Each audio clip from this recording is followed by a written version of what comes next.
Okay, everybody, so today's lesson was a thing called common factoring. So I started with just old distribute. So common factoring is just finding like the biggest common factor or the biggest multiple. So we started, okay, question one. I took and went 4 times x and 4 times 3, I got a 4x plus 12. But these two are the same exact expression, just written differently. So we said, okay, what if we started with this, with the 4x plus 12, and I wanted to make it look like the original. So what we're going to do is our questions look like this. Our questions look like this, and we want to put them back in this form. So we say, okay, what's the biggest multiple between 4 and 12? It's 4. So if I common factor out of 4, 4 goes to 4, 1x, 4 goes to 12 3 times. So this is the answer, okay? 2, again, here is my first question. I just multiplied 5x squared minus 15x plus 10. But then I said, what if this is the question? What if this is the question? And we said, okay, what do they have in common? What's the biggest common factor? We said 5. So I common factor out of 5. I pulled a multiple of 5 out of all 3 terms. If I take a 5 out of here, I get a 1x squared. 5 out of here, I get a 3x. 5 out of 10, I get a 2, okay? And again, it's just the other version. Okay, number 3, same thing. If we multiply 3, we get a 6x squared plus a 8x. We've done that. Now, what if this is the question? What if that's the question? We say, okay, well, what's the biggest common factor? They both have a 2 in common, a multiple 2, but they both also have at least an x. They have an x in common, so I pull out an x. So in a sense, I'm pulling an x out of both. So common multiple of 2 goes to 6 3 times, 2 goes into 8 4 times, but I pulled out a common x, okay? 4, same thing, I multiplied, and I got a 15x cubed minus a 10x squared plus a 5x. But what if this were the question, okay? So the largest multiple between all 3 terms is a 5, and all 3 terms have at least an x in common. So I pulled out an x. In here, then, if I multiply by 5, I'd have 3x squared, because I pulled out an x.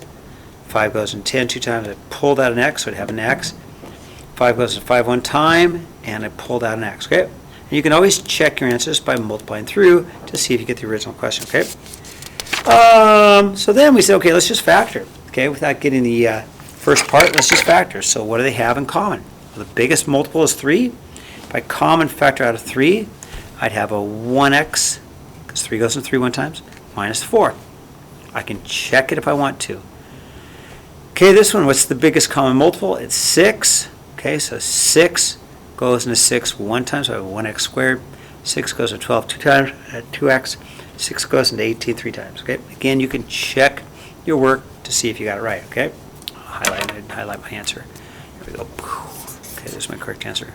7, what do they have in common? They have a multiple of 3, and they both have at least an x in common. So what they have in common, okay? So 3 goes into 3 one time, but I pulled out an x, so I'd have an x left over. 3 goes into 12 4 times, but I pulled out an x, so there's no x there.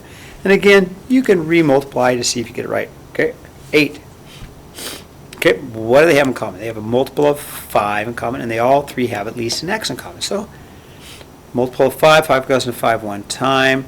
I pulled out an x, and so I'd have an x squared left over. 5 goes into 15 3 times. I pulled out an x, so I have an x left over. I pulled out a 5. Multiple of 5 goes into 5. It's 25, and I pulled out an x, okay? 9's a little weird because they don't have any numbers in common. 3 and 5, no numbers in common, but they do have an x and a y in common. They both have at least an x, and they both have at least a y. So I pulled out the xy, and what's left over? Well, if I pull out the xy, then I've got a 3.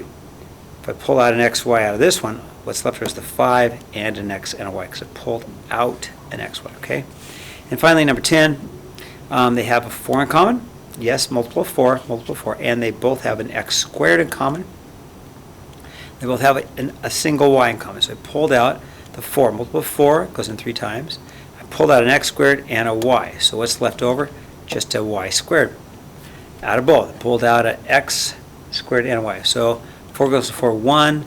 I pulled out an x squared, so I'd have an x left over, and I pulled out the y. Okay. So that's what I have.